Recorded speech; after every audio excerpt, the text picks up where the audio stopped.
कर्पूरी जी का पुण्यतिथि है, इस पर आप क्या विचार रखते हैं? महान नेता जननायक कर्पूरी ठाकुर जी का 35वां पुण्य तिथि है। हम इस अवसर पे सर्वमान्य नेता, महान नेता जननायक जी को श्रद्धांजलि देते हैं, नमन करते हैं, वंदन करते हैं, सर झुकाकर नमन करते हैं कि और भगवान से प्रार्थना करते हैं कि इस तरह का नेता का पदार्पण हो ताकि हमारा देश चहुमुखी विकास कर सके। कर्पूरी जी निश्चित रूप से समाजवादी हस्ती में अपनी मिसाल कायम किए अपने समय में, और आज उनके पुण्यतिथि के अवसर पे हम भारत सरकार से और अपने देश के प्रधानमंत्री से मांग करते हैं कि उन्हें गरीब गुरबों के वंचित, गरीब गुरबा, शोषित, पीड़ित के नेता, महान समाजवादी नेता जननायक कर्पूरी ठाकुर जी को भारत रत्न देकर गरीब गुरबा का मान बढ़ाएं, सम्मान बढ़ाएं। एक जी बताइए, कर्पूरी जी मैंने एक तरह का उस समय जमाने में कितना संघर्ष किए होंगे, इस पर आप कुछ विचार रखिए। जननायक कर्पूरी ठाकुर, आप तो सोच सकते हैं कि नाई जाति का लिविंग ऑफ स्टैंडर्ड उस समय क्या थी, और एक चीज़ ये भी कटु सत्य है कि उस समय जातीय उन्माद कहिए या जातीय असमानता कहिए, ये तो थी, चूँकि पढ़ाई की कमी थी हमारे समाज में, जिसका ये परिणाम था। लेकिन उस समय हमारे कर्पूरी जी बहुत संघर्ष किए हैं, बहुत मेहनत किए हैं, और इकाना कि उस ज़माने में उन्होंने मैट्रिक फर्स्ट डिवीज़न पास किए, है ना। देखिए, एक चीज़ है कि तेज़, निश्चित रूप से जो विद्वान आदमी होता है, जो तेज़ आदमी होता है, उसका तो हिसाब ही अलग होता है और उनका व्यक्तित्व ही अलग होता है। तो उसी श्रेणी में कर्पूरी जी, ठीक है, जात से नाई जाति थे, लेकिन वो किसी जात के नेता नहीं थे, कभी जात के नेता नहीं थे, वो सर्वमान्य नेता थे, जननायक थे। उनको सभी लोग जननायक की उपाधि से दिए। उनमें कभी भी ऐसा नहीं है कि हम इस समाज से बिलोंग करते थे, इसी समाज का काम करेंगे, ऐसा कभी भी उनके दिल और दिमाग में कोसों दूर नहीं रहता था। और उन्होंने जो भी पॉलिसी बनाया, राजहित में, देश हित में बनाया, ताकि हमारा देश कैसे विकास हो और हमारे गरीब गुरबे, पीड़ित, वंचित कैसे उन लोग का सर्वांगीण विकास हो, उस पर चिंतन मनन करते थे। एक मैं घटना बता रहा हूँ कि जब वो मुख्यमंत्री थे तो उन्होंने इंग्लिश को नेसेसरी सब्जेक्ट से हटा दिया था। उसके पीछे कारण था कि हमारे चाहे स्वर्ण जाति के बच्चे हों, चाहे पिछड़ी जाति के बच्चे हों, चाहे SC ST जाति के बच्चे हों, प्रायः इंग्लिश में फेल कर जाते थे। गरीब बच्चे फेल कर जाते थे संसाधन के अभाव में, ताकि वो पढ़ नहीं पाते थे। तो उनका मनसा था कि भाई हिंदी को भी बढ़ावा देना था। तो इंग्लिश, चूँकि स्वतंत्रता संग्राम सेनानी भी थे, अंग्रेज़ों से बहुत संघर्ष भी किए थे, हमारे देश को आज़ाद कराने में उनका बहुत महत्वपूर्ण योगदान भी रहा था, हैं। तो उन्होंने हिंदी को अनिवार्य किया और इंग्लिश को अनिवार्य किया।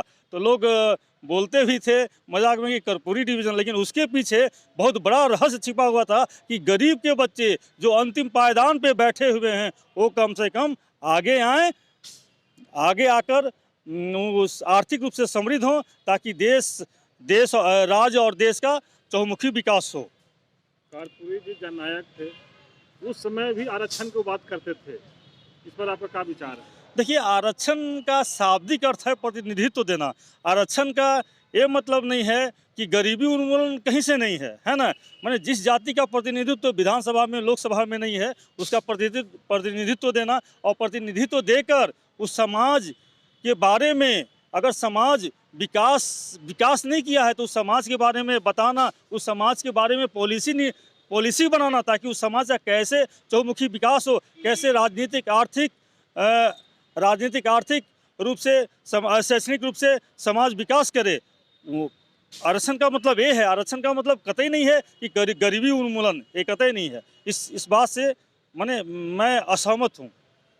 कर्पूरी जी के बहुत से रास्ते पर चलने के लिए उसको क्या बोलेंगे, उनका अनुयायी बने, आज मुख्यमंत्री रहे, बड़े बड़े राष्ट्रीय अध्यक्ष भी बने, इस पर आपको क्या लग रहा है कि आज भी उनके रास्ते पर लोग चल रहे हैं? देखिए, कर्पूरी जी, जननायक कर्पूरी ठाकुर जी अपने आप में एक मिसाल थे। और अगर हमें लगता है कि उनके जो शिष्य थे, राजनीतिक शिष्य थे, अगर उनके पद चिन्हों पे चलकर उनके अनुसार अगर पॉलिसी बनाते तो निश्चित रूप से राज्य का भला होता और देश का भला होता और यहाँ के लोगों आमो आवाम का सर्वांगीण विकास होता। लेकिन दुख होता है कि कुछ लोग चले उनके पद चिन्हों पे, लेकिन चलना आज के भौतिकवादी परिवेश में तो टफ है। लेकिन अब आपके सामने है, आप देख ही रहे हैं कि क्या स्थिति परिस्थिति है, सबके सामने है। अधिक इस पे हम टिप्पणी तो नहीं कर सकते हैं। कर्पूरी जी का आंदोलन को याद किया जाता है, मैंने उस पर आपको क्या लगा कि आज के आंदोलन और उस दिन का आंदोलन में क्या लग रहा है? कर्पूरी जी एक सभा में थे, जैसा हम पढ़े हैं, किताबों में पढ़े हैं, या हमारे पिताजी वगैरह कहानी सुनाते थे, या कहते दादा वगैरह भी बताया करते थे कि एक सभा चल रही थी और उसमें छात्र नेता के रूप में वो थे। तो उन्होंने एक आवाज़ दिया था कि स्वतंत्रता संग्राम का वो चल रहा था, आंदोलन चल रहा था। तो उन्होंने बोला कि जितने गोरे लोग हैं, अगर हम कहीं उनको फूंक दें तो उधिया जाएंगे, इसलिए आप मजबूती के साथ लड़ाई लड़ें, निश्चित रूप से हमारा देश आज़ाद होगा और एक दिन हम आज़ाद भारत के नागरिक कहलाएंगे और हमारा देश चहुमुखी विकास होगा। उनका सोच और समझ बहुत ऊंचा था, बहुत ऊंचा था। इसकी जितनी भी प्रशंसा की जाए कम है। कर्पूरी जी के पूरे जीवन में ऐसा क्या आपको अच्छा लगा जो आपको प्रेरित कर रहा है? कर्पूरी जी तो देखिए, कर्पूरी जी गरीब गुरुओं के तो जान थे। जैसा हमने सुना है, पढ़ा है उनके बारे में कि सीएम जो रहते थे कर्पूरी ठाकुर जी, तो उस समय पटना सीएम बने तो उनके पटना के सड़कों पे हुजूम उमड़ा। और जब उनको माने सीएम हाउस घर मिला तो सोने जाते थे तो लोग कहते थे कि अपने नीचे सो जाते थे और जनता को अपने बेड पे सुला देते थे। ऐसे महान नेता थे कर्पूरी ठाकुर। और आज के युग में इस तरह के नेता मिलना मुश्किल हमें लगता है। हम देखते हैं कि एक हमारे प्रधानमंत्री लाल बहादुर शास्त्री भी उसी कैटेगरी के नेता थे। जी, एक बार परिचय दे दीजिए। मुकेश कुमार ठाकुर, राष्ट्रीय सचिव, राष्ट्रीय न्याय महासभा। आप कर्पूरी जी के बारे में क्या बताना चाह रहे हैं? उनका आज पुण्यतिथि है उनका। सबसे पहले तो मैं आज 17 फरवरी माननीय हमारे जननायक कर्पूरी ठाकुर जी के पुण्यतिथि के अवसर पर हम सभी श्रद्धा सुमन अर्पित करते हैं, उन्हें याद करते हैं। और हमारे माननीय कर्पूरी ठाकुर जी जननायक भारत देश के स्वतंत्रता संग्राम में, सामाजिक व्यवस्था को बदलने में, दिशा और दशा भारत को बदलने में अपना संपूर्ण न्यौछावर कर दिए। हम उनके बताए गए मार्ग से प्रेरित हैं, प्रेरणा मिलती है कि ऐसे महान हमारे जननायक कर्पूरी ठाकुर जी एक नाई जाति में होते हुए भी संघर्ष के बाद एक विशाल व्यक्तित्व जो भारत देश के सामाजिक परिवेश, राजनीतिक परिवेश को एक दिशा और दशा दे सकता है, हम काफ़ी प्रेरित अनुभव करते हैं। आज के परिवेश में जननायक कर्पूरी जी के जैसा आपको कोई या उनके चलने वाले नेता दिखते हैं आपको? ऐसा तो कोई दिखाई नहीं दे रहा है, लेकिन निश्चित रूप से बहुत लोग उनके बताए गए मार्ग पर चलने का प्रयास कर रहे हैं और करते हैं। इनकी भी कमी नहीं है। निश्चित रूप से हम सभी को चलना चाहिए और लोग चल भी रहे हैं और चलने के बाद बहुत सारे फायदे होंगे और भारत देश सामाजिक, आर्थिक, राजनीतिक रूप से, शैक्षणिक रूप से काफ़ी विकास करेगा और विश्वास बना रहेगा। निश्चित रूप से चलना चाहिए और लोग चल भी रहे हैं उनके बताए गए मार्ग पर। कर्पूरी जी को आप किस तरह का व्यक्तित्व को आप समझते थे?